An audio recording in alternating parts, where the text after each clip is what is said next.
like you said, he's got 3 rings, right? And just to clarify, none of those rings are with Connor, right? Is Fraser Minton going to have more points than Safkovsky this year? Fraser Minton sucks at hockey. This guy might not even be an NHLer, so we got to settle down on that one. Adelaide, no.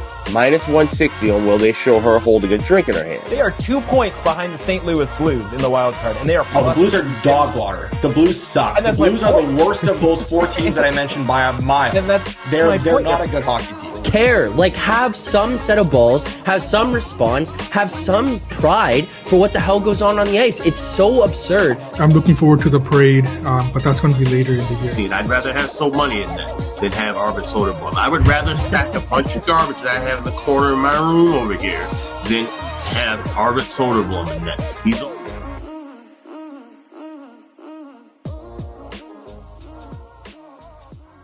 June 24th, welcome back to Edgework, presented by Pinnacle. I'm Zack Phillips, joined here on the 4-man panel today by So Money Sports, Alex Moretto, and Matt Alber. No idea how the hell we got here, but regardless, we are here. Final game, no matter what happens tonight. Game 7 in the Stanley Cup Finals. The Edmonton Oilers fought their way back in this series in a way that I think none of us really saw coming. But before we get into Game 7, before we get into those prices, we'll talk some Conn Smythe here. We'll talk about some cup handoff markets. I'll answer questions from the chat. I want to remind people that today's show, as always, is sponsored by Pinnacle. Pinnacle is the world's sharpest sports book in business for 25 years. You can find out what professional bettors have known for decades. Pinnacle is where the best bettors play. You must be 19 plus. You please play responsibly, and remember, it is not available in the US. But as we pull up prices here today, you will notice, and as we talk about series prices of the past, that we will be referring to Pinnacle a lot of time. And Pinnacle is going to have the best odds, whether it be sides, totals, first periods, doesn't matter. They're going to have it. So make sure to add Pinnacle to your list of outs today. But gentlemen, let's get into it. Game 7 here tonight. Moretto, is this just your worst nightmare right now? I know you added some Oilers stuff, but from where we were at on the Panthers, our thoughts on the series, how we were going to go into this one, Conn Smythe stuff, is this just gone completely the opposite way for you here? It's miserable. It's beyond miserable. I'm past the point of misery. The only saving grace is it's funny how I literally, the last time I was on here, I spent the whole time. I mean, not the whole time, but I spent a long portion of my time on this ranting about how McDavid was not going to win the Conn Smythe if the Oilers lost this series. I did give the caveat that if they lost in 5 or 6, he would not win. I still firmly believe there's no chance he wins the Conn Smythe if they lose Game 5 in Florida. I don't anymore think that I was right about him not winning the Conn Smythe if they lost in Game 6. I still think if they lost last game, he probably would have won it. So I think I was definitely wrong there. But honestly, there's people victory lapping the McDavid stuff like, oh, see, like, we told you after Game 4 that he put up those, those 3 points or those 4 points, whatever, that he was going to win. It's like, well, he wasn't going to win without that 4-point effort in Game 5 in Florida. Like, that's what tilted the scales. At that point, that had not happened. He was not going to win the Conn Smythe. Anyways, I digress. Yes, this is my nightmare. I did hastily. We were out at a Stacks meetup for the last game. I was there with Rob watching it and a number of some of the BetStamp people and the Stacks people, and I was pretty miserable. On my way home, I decided to hastily. I saw the McDavid minus 150s, minus 140s as my Twitter was blowing up with people sending me messages and responding to my tweets saying I'm an idiot for saying McDavid wasn't going to win the Conn Smythe.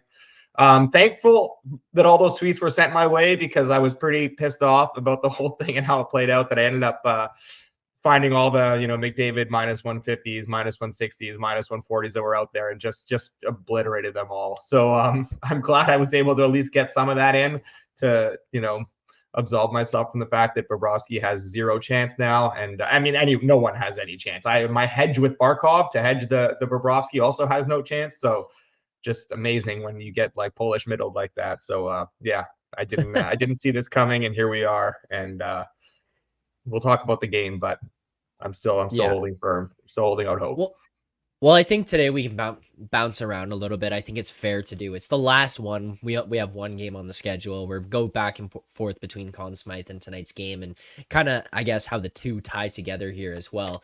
So Money, I don't know if you see the comment here in the chat. Connor Hartle saying Bob's still undervalued in the Conn Smythe market. Is this even possible at this point? Muted there, so money muted. There you go. It's been a morning. Yeah. Yeah, I mean he's I don't think this is one of those rare cases where I don't have a price.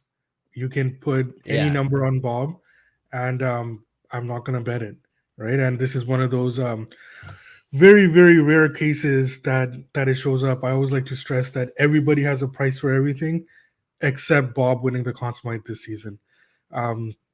Yeah, there's no chance. I think it's McDavid's already wrapped it up. Regardless of what happens tonight, I want to you never want to declare anything with 100% certainty. And maybe there's a way for Barkov if Florida blows them out. And I mean, if it's 7-0 Florida, right? And Barkov has -7. Yeah, scored on his own net also. Yeah, I mean, like maybe there's a way, but I wouldn't. I think at this point it's done. Yeah, I mean, Alber, where are you at here with Conn Smythe tickets that you're holding? Have you just killed everyone and everyone's chances of winning anything at this point? Have you placed McDavid Conn Smythes? So you can't in New York. So that's part of the issue. Is like even during Game 5, like I kind of said going in that he wasn't going to win if they won in 5. Yeah, 4 points changes everything there, and they have no ability to get out of it because New York doesn't offer it. Tried to no avail, but nobody else has any shot at this point. It's done. I mean, even kind of in his like Barkov scenario, like they're still giving it to McDavid, right? Like there's just no chance in hell. That's even with him having no points in Game 6, and even if he does have no points in Game 7, like I still think it is wrapped up. Yeah. But yeah, it's done. Moretto, are you just taking into account the chat here, taking digs at you at this point? Yep. J888, this is still Bob's award to lose. Someone just responded to the Edgework Show tweet too, saying, "I hope they talk about how Bobrovsky is still obviously going to win the Conn Smythe again." Yeah, I mean, look, he's dead. It was wrong. It was the wrong call. At the same time, if you played it a little bit better than I did, my downfall was that I was too stubborn with it. After Game 4, but when I gave out a 25-1 that was a -400, -450 at one point in these playoffs. There's a lot of things you could have done with that would have been nice. Yeah. I am a moron and didn't do any of those things with them. So I, really just screwed myself by being absolutely way too stubborn on the fact that I thought he was still going to win. I didn't think the fact that he got pulled was the end of the world. It was. And I was blindly just hoping that was going to cash still, but definitely one of the costlier mistakes I've made this season. Yeah, at this point we're dead in the water on that one. Yeah. It is what it is. I mean, at least at this point, we might be able to get some new habits going into next season. Maybe Alber will be making his bed. Yes. Maybe he'll be winning bets. Maybe he'll be winning bets. Who knows? Maybe those two are correlated. Maybe. Didn't you ever hear, Albert, like that's what you're supposed to do? You get up, you start your day by completing a task, you make your bed the first thing in the morning, and now you've got something done, you've got something accomplished, like there's a thing off your checklist. Thanks, this Mom. is what you're supposed to be doing. This is basics 101. The very first thing I do when I wake up is I take my phone off my charger. That's my Yeah. Okay, well, yeah, fair enough. Take the phone off the charger and turn the lights on. That's about it. Yes. As long as you can still afford to do that and turn the lights on, Albert, then I'm happy about that. I'm happy to hear that. The lights still come on. All right. Well, as for the Conn Smythe, it kind of seems like we're in a position here where it feels like it's pretty much wrapped up. Yeah. I mean, obviously you can't say with 100% certainty, but I feel like across the panel, we're pretty much in territory of like 99% certainty that this one is McDavid's, barring something absolutely significant going the other way for some other player within this series, whoever that could possibly be. As for tonight's game, let's dig into that because then we can get into some cup handoff stuff after. I'm curious where you guys are at on some of that. If you've looked at any of those markets, I have. placed a couple. I've talked about through some of those with Moretto and Alber previously and have added those to the portfolio, just smaller stuff, but maybe there's some other things out there right now that might be worth taking a stab at. We'll get to those at the very end, but as far as it goes with tonight's game and where we're at with the prices here, taking a look, we currently see the Panthers minus 105, best price available, but more commonly towards the minus 110s, minus 112s in that range. As for the Oilers, we see the best price plus 101, and that would be over at Pinnacle Sportsbook right now. So when we're taking a look, and as I'm talking about this, just another plug to Pinnacle, but you look across the market, minus 110s, minus 106s, minus 108s out there. That's great, but you can grab a plus 101 at Pinnacle right now. So those are the prices that you see on either side. Let's dig into that first. Let's look at sides. So Money, this game 7 here tonight, final one. We've had an opportunity to see these two teams go back and forth. We've seen a lot of changes in the market bouncing back and forth, whether it was in Florida, whether it was in Edmonton, or seeing from lineups. Where are you at currently on what we're seeing out of this number for tonight's game? I mean, at this point, how do you bet against the legend of Stuart Skinner, right? I think that I think it's lined correctly.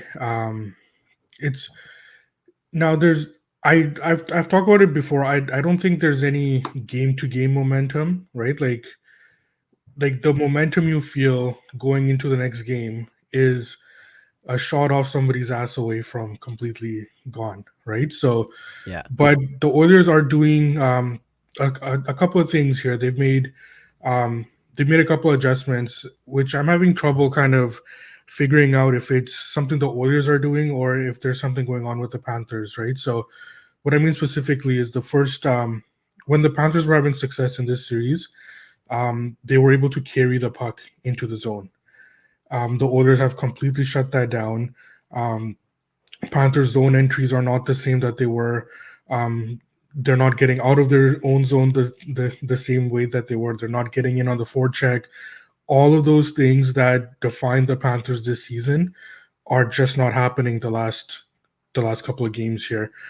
Really, if you think about it, starting in game 3 in the third period, I was okay to writing that off. You're sitting on a lead on the road.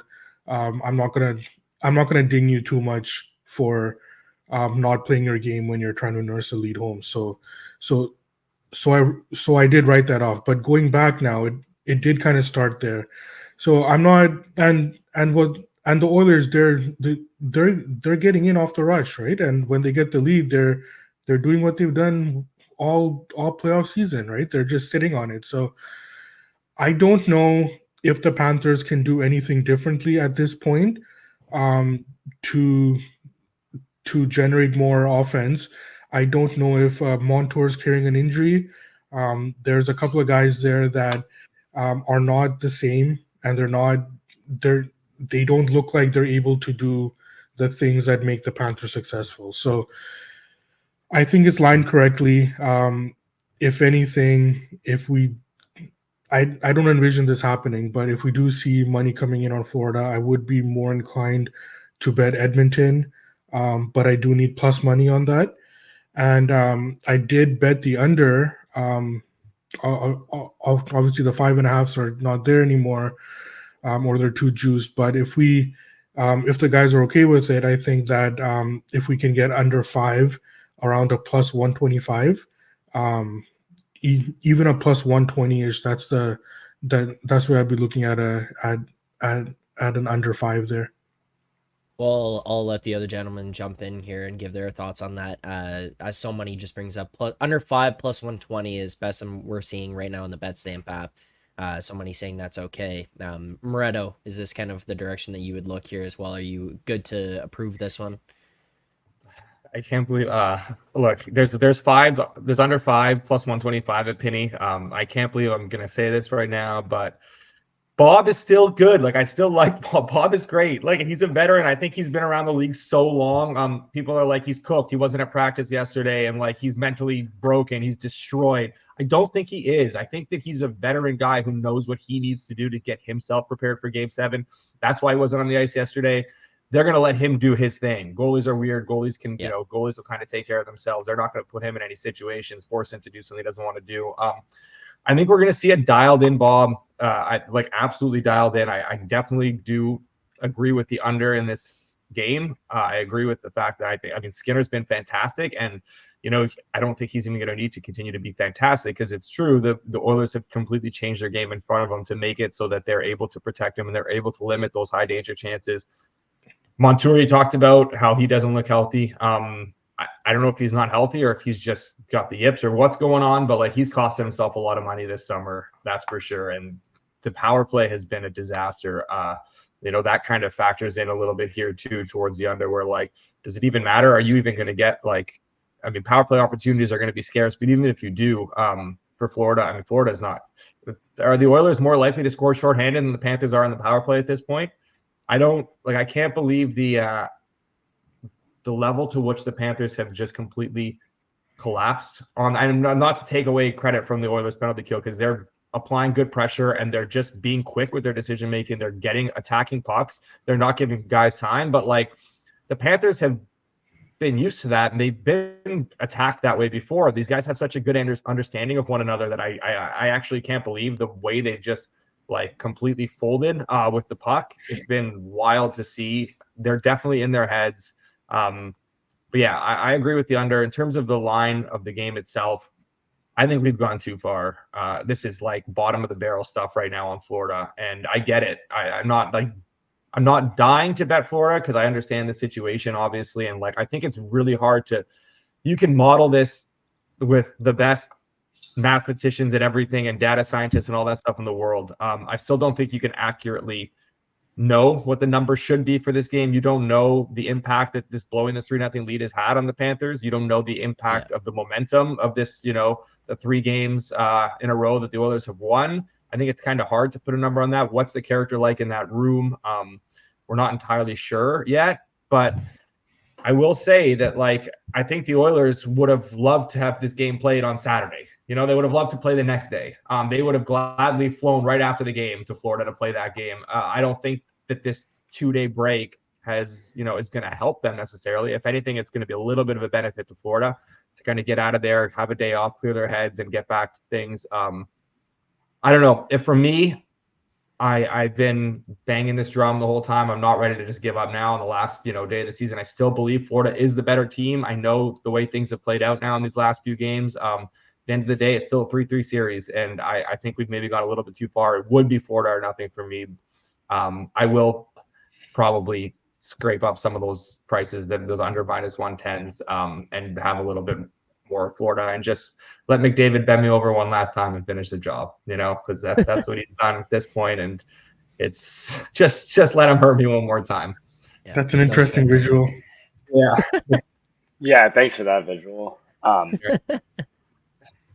Yeah, I'm very similar on that, and I think I like Florida more than I like the under necessarily tonight. I mean, you even kind of just compare it to and I know it's not apples to apples, but look at what these prices were on Florida and other home games this series. Like, we've just come so far compared to where it was.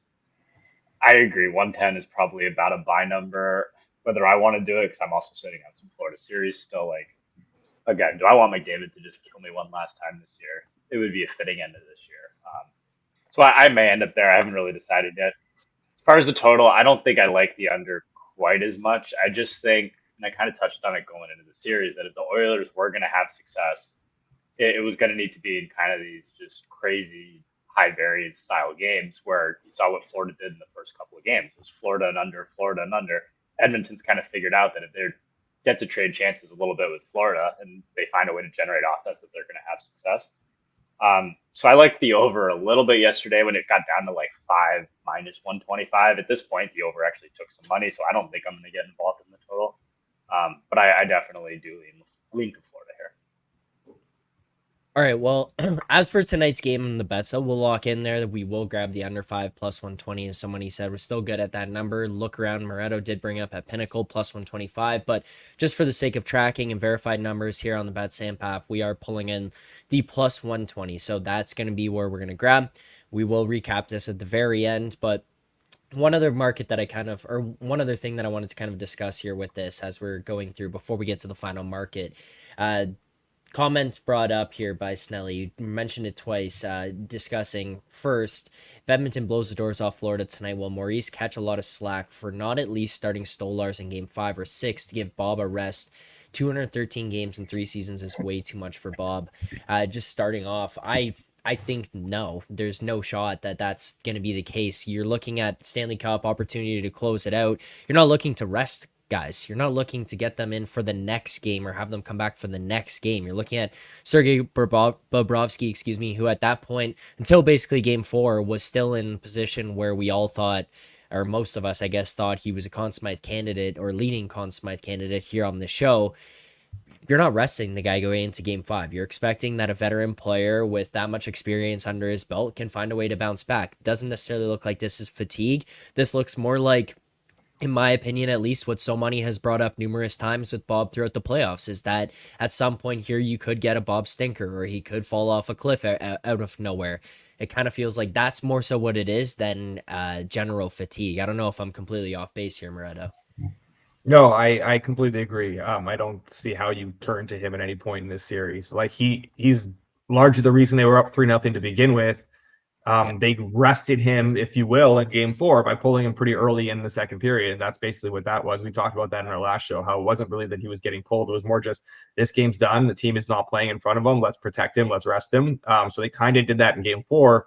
And then again, you have those like 2-day breaks in between all these games where the Stanley Cup final is being drug out as long as it possibly can by Bettman, to the point where like people are losing interest. There's trades being made. We're ready for the off season. Like, just terrible. But regardless, all this time off has helped, Bob get some extra rest. So I don't see how after game 4 pulling him, you go to Stolarz, and then, he wasn't particularly terrible in game 5. It wasn't great, but I just don't think you turn away from him, considering how he played in the first 3 games of that series, and considering he's their guy and you're in the cup final, and he's a big part of the reason why you're there, and his ceiling is obviously way, way higher. So, Money, you are our resident goalie expert. Where do you come in on the rest factor for Bobrovsky there, and the idea of turning to Stolarz instead? It is a lot of games, and over the last 3 years or so, I do agree with that. I also agree that if Edmonton does blow them out, Maurice will catch flack. But that was going to happen regardless, whether or not he makes the move or not. He was going to get heat anyway. So it's a different situation than what Knobloch did with Skinner and Pickard, because Skinner obviously doesn't have the track record that Bobrovsky does, right? So I do agree with Moretto and yourself that, you trust your veteran goalie, right? Like you're in game 5 or 6 of the Stanley Cup final. You would like to think that a guy who's been around as long as Bobrovsky is going to be able to take care of himself, handle what he needs to handle mentally, physically, to make sure that he's ready for the next game. Whereas you don't have that body of work with Skinner. So it was okay to, in the middle of a series, to go to Pickard and then come back to Skinner afterwards, right? So that would be the difference. No, I wouldn't have taken Bobrovsky out. I would have played him through as well.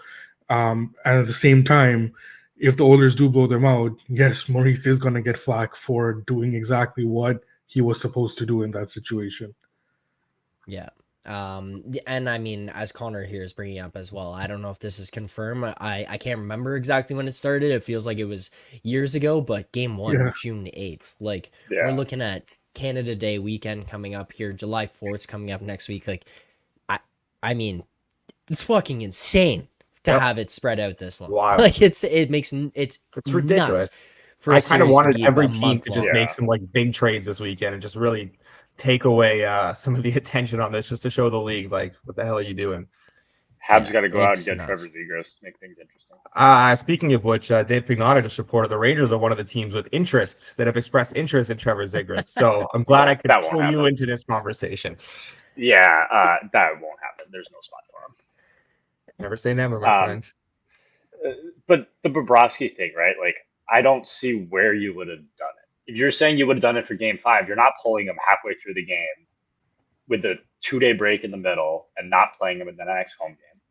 So, okay, maybe you're doing it for game six. You're not pulling him for game six after another long break when he played okay in game five. So it's Yeah. like, I don't even like necessarily, it's not like somebody was saying with the Skinner Picker example, like you don't really even see the spot where you'd be like, oh, okay, this actually could make some sense to do it. It just doesn't make sense anymore, especially when he was outstanding in game one. He was very good in game two, although he didn't have to do as much. Game three, yeah, that game got close at the end, but he was really good in game three. So it's like you're just not pulling him anywhere. You're not there without him. I don't see any spot that I would have even thought about like taking him out of the net and putting Stolars in for a game. To be honest. Last thing before I want to dig into some of the cup handoff markets, some fun stuff for people to maybe take a look at here tonight. Maybe some interesting markets, maybe some fun bets there. Corey brought up, if the Panthers lose, would it be worse than 28-3? Now, that would be the Falcons Patriots Super Bowl. If people are forgetting or not familiar with what he's referring to there, Moretto, I'll go to you first. Your thoughts on this? You're more familiar with the NFL and kind of the implications that loss had on the Falcons and in NFL history at that point in time. Is that worse than this Panthers loss if they blow this 3-0 series lead, or is this one take the cake? I think 28-3 is slightly worse, and I think there's a strong case for both sides, and I'm not going to like strongly disagree with anything that anyone says, but at 28-3, the way that game was, you could basically like, there's so many things you can do to make it borderline impossible for a team to come back that they did not do. And you know, the margin for error there was so small. This is like over the course of a few hockey games, a lot can happen. There's a lot more room for like the variance to come in, and you're playing the best player in the world in McDavid and whatever. I think that maybe I think 28-3 is a little bit worse just based on the fact that like you have such a small time frame where like the Falcons could literally just run the clock on every single play and probably would have been fine to get away with that, but they did not do that. So yeah, that's why I think it's slightly worse, but this is pretty terrible. They haven't collapsed yet. They haven't done it yet. They still have a chance to avoid this. I think that this one would be worse because I feel like the way the games have now happened is worse. Right? Like it's not necessarily the 3-0 loss. It's the each game that we've seen to get to this point, at least to tie this series. I think game 7 would also kind of help make me determine which is worse, this one or that one. But to see the 3 games go the way that it has against the Panthers has just been like a complete slap in the face at every single point along the way here, which is one of the reasons why I feel that way. But that is also, I just have more hockey background than football, so not necessarily able to kind of compare the two myself. Yeah, I think 28-3 is significantly worse. Even if the Panthers get blown out tonight, I still think 28-3 is significantly worse. Reason being is that the Oilers and Panthers, they're still playing the game, right? They're not doing anything outside of the game. Maybe you have injuries with Florida, maybe you have a power play that's not clicking, or they're getting outmaneuvered stylistically. That's all part of the game, though. That's all within the game of hockey. What happened in the 28-3, you have a team that's up that much with as Moretto said, with not a lot of time left, and you're refusing the things that you need to do in order to kill that clock, right? Like you have Matt Ryan hanging onto the ball. Why is he in a position to get sacked and fumble in the first place, right? Like that's not part of what you should be doing in that game to close it out. Whereas the Panthers are not having success with things that are part of hockey. Yeah. So I disagree with both of you guys, honestly. I think part of why this would be worse is with the 28-3 one. Once the comeback starts happening, the Falcons defense is dead because they're on the field nonstop. Basically, everything just kind of snowballs on top of each other in a one-game scenario where with the 3-0, and especially as we touched on with kind of the long breaks in the middle, you basically, okay, you win one, but then you basically have to reset, and there's a long break. So everyone's like, not full rest, but like everyone's rested again, rest again. So it's like, I think it's easy. it's not obviously easy to do it in any of these, but like I think it's easier to do it in the 1 game scenario than it is to basically win 4 in a row with everything resetting to basically close to 50-50 every game. Like by the end of that game, like even going into overtime, like you knew that game was done. Like the Falcons were completely depleted. The second the coin toss was won, the game was over. Right. And I think even kind of with these, like every game, you haven't gone into any of these games going, all right, like so one of these teams are minus. If I remember correctly, going into that overtime when the Patriots won the toss, they were like minus 250 or minus 300 or something stupid because everyone just knew if they won the coin toss, the Falcons defense has absolutely nothing left and the game is over. The one that was brought up in here that I think is actually closer is the 04 ALCS with the Yankees and the Red Sox. I think part of that one is you're probably factoring in the fact that the Yankees had a late lead. So I don't really want to talk about how that series ended. But I do think that one was partially worked because they had just blown their doors off too. It wasn't even like this was like a close thing where anyone thought like people weren't even sure the Red Sox were going to win a game in that series kind of by the end. But like I think if you look at it, it's like, yeah, basically if you're saying, okay, this comeback starts in the 9th inning, well then yeah, that one's going to be worse. But no, I think it's worse than the 28-3 just because like one game you can snowball and then it's out of control. Where this time you have the ability to reset between every game. Yeah. Yeah, I mean that's kind of why I was leaning towards that way, especially just with hockey, just having it's the games that I look at, and it's not necessarily the fact that they've blown this 3-0 lead. It's just the games. Like I understand what somebody's saying, like you're going out there playing, you're doing the right things, whatever. But like just the way that the games have now gone down as well, it's just felt ugly. Like it's felt like this was the Oilers just kind of slapping them around a little bit.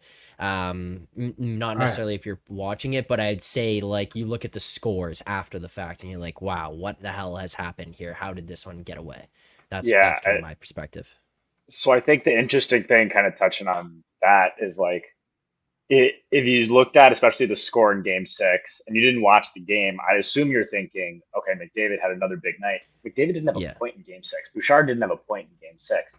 Yeah. So like I don't know whether it was like an adjustment that the Panthers found a way to make or something that they did, but like it's the 4th line right now. It's the bottom 6 for the Oilers that are killing them. And I mean they've had I think the last 3 games, I believe those guys have had 7 goals in the last 3 games. So I don't know. Like I do think maybe the Panthers that's the one that I think if the Panthers do lose this series, they'll look back and go like, how did we lose that game? Would be the game 6 after you found a way to basically stop the Oilers' top guys. I think the only Oiler with more than 1 point was Warren Fogle. McDavid had 0. Bouchard had 0. Draisaitl didn't have a goal. I don't think Nugent Hopkins had a goal. And you still found a way to lose that game, and you were never really in it once the Oilers scored. Like, yeah, you had the disallowed goal and all that, which we don't even need to go after that one. But I think that's the tough game looking back on this if you're the Panthers, is that you couldn't find a way to win when you shut down the Oilers' top guys. I think for me, what it boils down to is the Falcons had the game won. The Oilers didn't have the series won. They still had, the Panthers didn't have the series won. They had to still win another game. You still have to go out there and win another game. Every game starts at 0-0. The Falcons literally had the game won. Like it was done. Do we start going to what's worse, this one or the 4-1 with 10 minutes left, or should we leave that for another?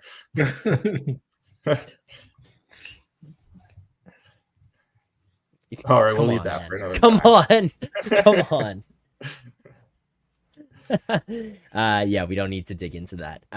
Let's get into the final thing here for tonight. We talked about it a little bit before, some of the cup handoff stuff, who could be the first person to get it. So Money, will go to you first. I know this is more available in Canada. I don't know if it's available in the US at all. So unfortunate for the US listeners if you can't grab that.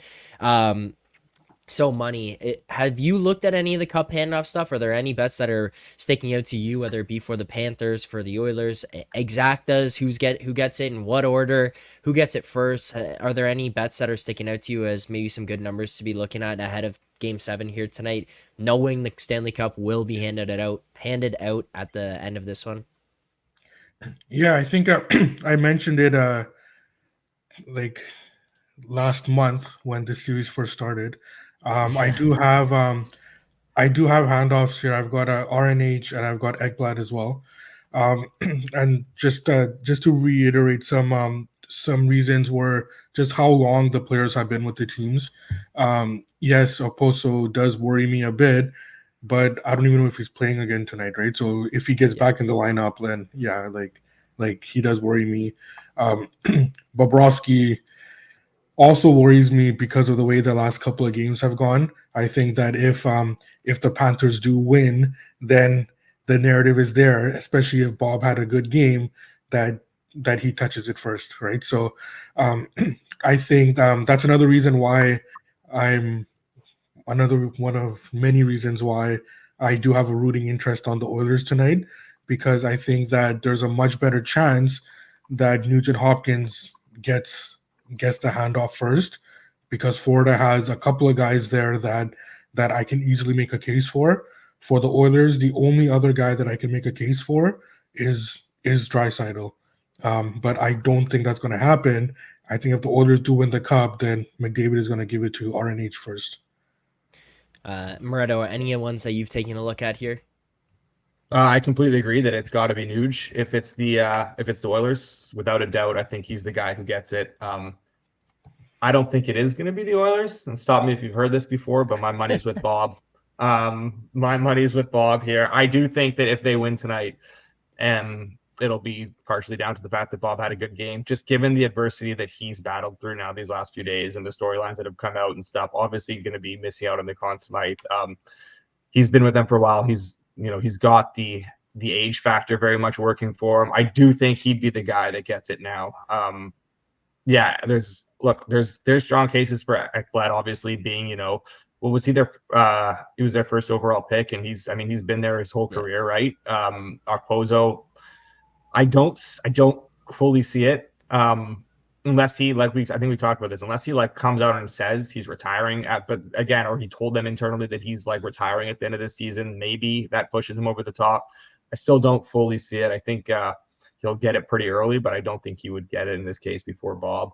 I think right now, if I had to make just one bet on the board, it would be Bob. I see plus 440 at the book I'm looking at right now. I see Nuge at 300 though. I don't mind betting both of those, and you've got a good chance regardless of who wins.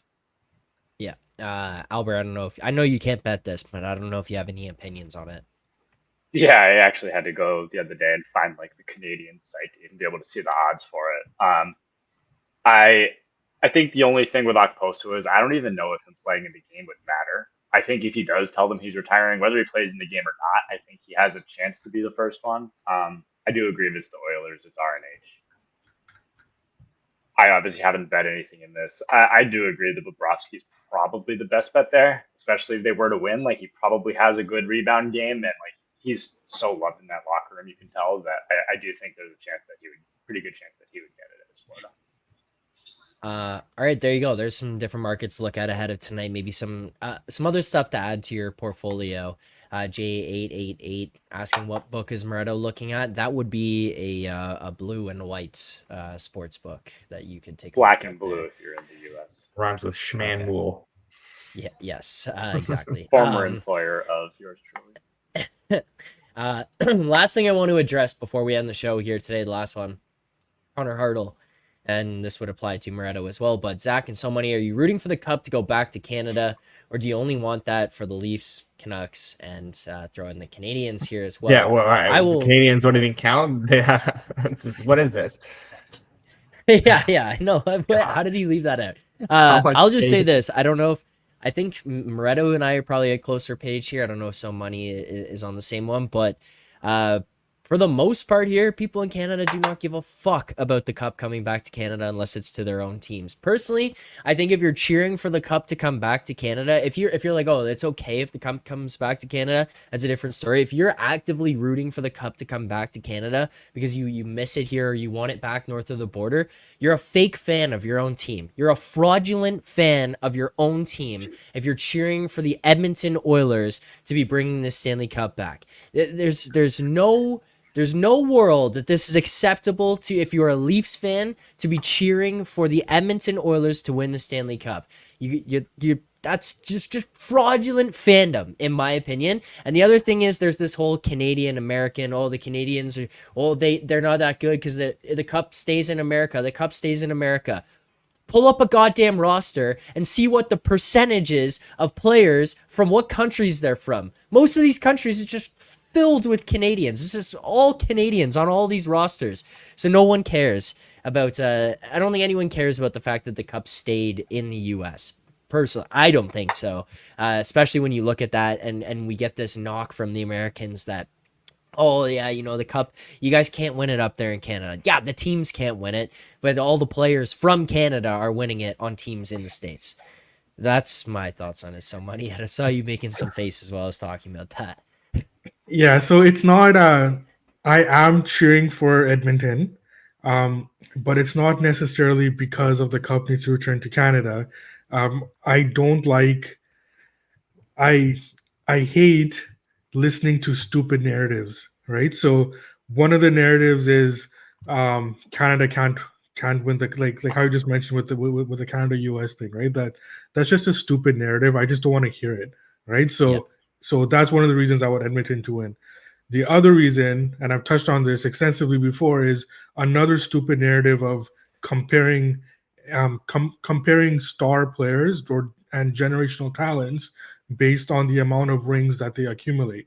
I don't want to be in a situation 10 years from now where McDavid doesn't have a Stanley Cup ring and his career is being diminished because of him randomly not having a championship, right? And I also don't want to be I also don't want to see him in a Ray Bork situation where he is chasing a ring and he gets it, great, but now we have the narrative, but he could never do it with the team that he was supposed to do it with, right? So I just want McDavid to get his ring. I want him to continue being the generational talent that he is, and I don't want to hear anything about, yes, but he couldn't lead his team to a cup. Okay, that's fair. I'll allow that. So money. When I've said this before, I think on the show too, that I would like to see McDavid win a cup, and I was like, even this year, I was like, I'm happy to see McDavid win the cup. Like, I know I have some friends, obviously they're Leafs fans, and they can't stand the Oilers, and they're sick at the sight of all this, and that's the only thing that makes this a little bit better, is seeing them a little bit miserable that this is happening. But I think that I've always wanted to see McDavid win it. I think he deserves it. I really would love to see him win a couple. It's just, I'm just upset right now because of how much it's cost me and how much it is costing me. That's why. But when all the smoke clears and the dust settles, if they do win tonight, you know, a couple months from now or a month from now, whatever, those wounds will be very healed. And I will be looking back fondly on the fact that he won the cup, and it will be nice to see. And to your point, Zach, it is not because McDavid's Canadian. It is not because he plays for a Canadian team. I don't care about any of that. That has nothing to do with any of this. That is all secondary. None of that. Yeah. It's not. I'm not cheering against him or against them because they're a Canadian team. I'm not cheering for them because they're a Canadian team. That stuff doesn't matter. Like you said, Zach, Reinhart, Canadian, Verhaeghe, Canadian, Bennett, Canadian, Rodriguez, Canadian, Montour, Canadians. Like their roster is littered with Canadian players. Every team that wins the cup, their roster is littered with Canadian players. That does not matter to me. Yeah, I'm on record saying that I want Austin Matthews to win a cup. I cheered for Ovechkin to win a cup, right? Like, I don't like players' careers being diminished like that. And we all, as a society, we love to hate on greatness for some reason, right? So, like, I just want greatness to be rewarded and not have their career diminished at all. Mm-hmm. Yeah. So the only part where I come in and I disagree with that, and why I was curious that I just heard that all the Leafs fans are rooting for Florida. Florida is a division rival that beat you in the playoffs last year. To my knowledge, and maybe this is just like, I'm not Canadian, I don't know how this goes, but I wouldn't think the Oilers are a rival of the Leafs. Like, if I'm thinking about as a Ranger fan, like, if I was, I'm trying to even think of a similar spot. Like, I wouldn't be rooting for if it was the Red Wings versus, we don't have a Canadian rival, I guess, in the division, so it's different, but like, I just don't understand that part of it. Canadian fan bases are so like, they clash so much. It doesn't matter. Like, the Habs can play the Canucks twice, but like in 3 years, but like their fans just naturally try and bring each other down at every turn and hate each other. And like all Canadian fan bases basically just shit on each other consistently on Twitter. It is a very common theme, and it is one of the biggest consistencies we have in this league is that Canadian teams and their fans will hate on other Canadian teams and their fans, and they will bring up past trades, collapses, everything, and just religiously just beat them down for no reason whatsoever. That makes sense. I will say the other thing down here to the whole, like, does the cup go back to Canada thing? I haven't heard one person in the U.S. say they're rooting for Florida to keep it in the U.S. Like, and guess what? The cup will come back to once. Canada if Florida wins, because many of their players will be bringing it here. Sam Bennett grew up, Brian Lomberg, both of them grew up like literally down the road from me. There will be parades and there will be cup days in, like 15, 20 minutes for me when they if they win. Same thing with the Oilers. Like the cup will be coming back to Canada regardless, just like it will be going to Russia regardless. It will be going to the States regardless. It will be going to Finland regardless. No matter who wins, it's traveling the world like it always does. Yeah, I just think it's the most overblown narrative out there. Yeah. Also, Alber, here's the other thing. If you're talking about like the Leafs and them being rivals, to kind of add to Moretto's point, just from the most basic standpoint, who are Leafs fans going to hear from more? If the Panthers win, they're going to hear maybe this much, the most marginal amount of shit talk from Panthers fans that they won and the Leafs didn't. You know how much shit they're going to hear from Oilers fans and Oilers media for the next year? And also, you know who's on the Oilers? Connor Brown, Cody Ceci, Zach Hyman. They're going to win the Stanley Cup. And Jack Campbell, you know buddy. what Jack else Campbell's is going to be? get his ring. Yeah, because you know what's going to happen? If the Panthers win, tomorrow night or tomorrow during the day on TV, they're going to talk about the Panthers. They're going to run the highlights. And they're going to say, oh, this is all, congrats to the Panthers. This is how they did it. They fought off the Oilers. They defended or they were able to fight off despite having blown the 3-0 lead. If the Oilers win, should never have let Hyman go. Should have found a way to fit Connor Brown in. Cody Ceci's clearly a champion. You got to build your team like that. Those superstars over there got it done. Why can't our superstars? And this is the conversation, at least here in Toronto, for the next 3 months until 4 months till puck drop of next season. And that is what I can't deal with. That's what I don't want. So that's why I'm so actively rooting for the Panthers to just end this thing. And he didn't play for the Leafs, but Corey Perry winning would piss a lot of people off in Toronto as well. So many. Yeah. So it would just be just be daggers everywhere. That definitely makes it worse. But to me, that's a lot of what it's like if you're a rival with another team. And I get they're not really rivals with the Panthers, right? But like so many said, happy for Ovechkin.